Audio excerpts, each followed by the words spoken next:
நம்மளாம் நிறைய பேர் பெரும்பான்மையானவர் வருஷத்துக்கு 3 தடவை 4 தடவை 5 தடவைன்னு திருப்பதிக்கு போகிறத வழக்கமாக வச்சுருக்கோம். திருப்பதிக்கு போகிறத வழக்கமாக வச்சுட்டு இருக்கிற நம்மளில் எத்தனை பேர் திருச்சானூர் திருத்தலத்துக்கு போகிறோம் யோசிச்சு பார்க்கணும்.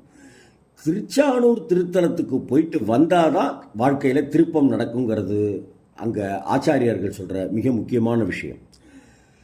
திருச்சானூர் கல்யாண வரம் தரக்கூடிய ஸ்தலம் அது. அது மட்டும் இல்லாமல் சந்தான பாக்கியத்தையும் ஐஸ்வர்ய கடாட்சத்தையும் தந்திரக்கூடியதாக பத்மாவதி தாயார் கோலச்சு கொண்டிருக்கிற அற்புதமான பூமி அது.